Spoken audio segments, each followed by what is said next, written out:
अस्सलामु अलैकुम वरहमतुल्लाहि वबरकातुहू। अरे वाह, तुम तो बड़े मुहज़्ज़िब बन गए हो। अब तो तुम सलाम भी मांगते हो। अरे भाई, पहले सलाम का जवाब तो दे दो। पता नहीं तुम्हारे टीचर सिखाते भी हैं कि नहीं।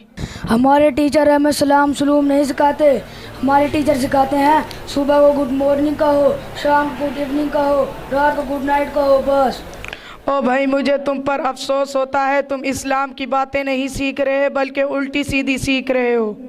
अरे चलो, बड़े हैं इस्लाम सीखने वाले, इसमें क्या मिलेगा। देखो भाईजान, जब हम लोग पढ़ लेंगे हमें अच्छी अच्छी नौकरी और ज़िंदगी ठार से गुजरेगी।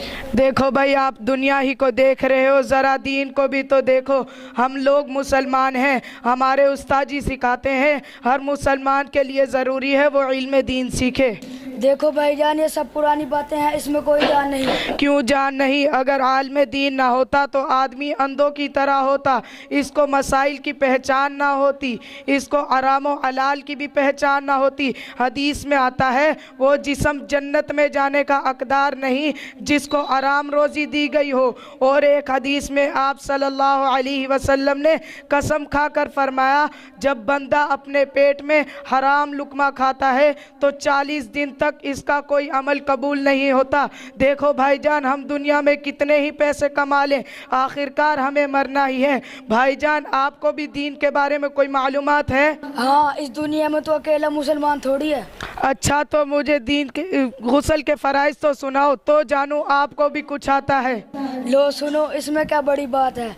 नंबर 1 तौलिया ले जाना, नंबर 2 साबुन ले जाना, नंबर 3 बाल्टी और लोटा ले जाना, नंबर 4 बदन पर इतना पानी बहाना कि टैंकी का पानी ख़त्म हो जाए, नंबर 5 सर्दी में नहाकर धूप में जाना। ये चीज़ें ना हो तो गुस्ल नहीं होता। अस्तग़फिरुल्लाह, अस्तग़फिरुल्लाह। भाईजान, आपको गुस्ल के फ़राइज़ तक नहीं आते।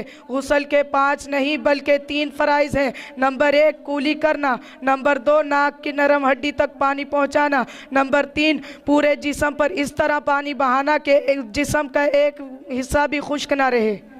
अच्छा, ये है गुस्ल के फ़राइज़। अब तो मुझे अपने आप पर बहुत अफसोस हो रहा है। पता नहीं मेरे अबू ने मुझे कहाँ लगा रखा है। मुझे तो कुछ नहीं आता दीन के बारे में। माशाल्लाह, आपको तो बहुत कुछ आता है दीन के बारे में। भाईजान, बल्कि ये मेरा कमाल नहीं बल्कि मेरे माँ बाप का कमाल है, जिन्होंने मुझे स्कूल की तालीम के साथ दीनी तालीम भी दिलवाई। और मेरे उस्ताद जी का भी बहुत बड़ा एहसान है, जिसने मुझे पढ़ाकर पत्थर से हीरा बना दिया। अच्छा, कल से मैं भी आपके साथ मदरसे चलूँगा, चाहे कुछ भी हो जाए। जी ज़रूर। चलो भाई, अब चलते हैं। अस्सलामु अलैकुम वरहमतुल्लाहि वबरकातुहू।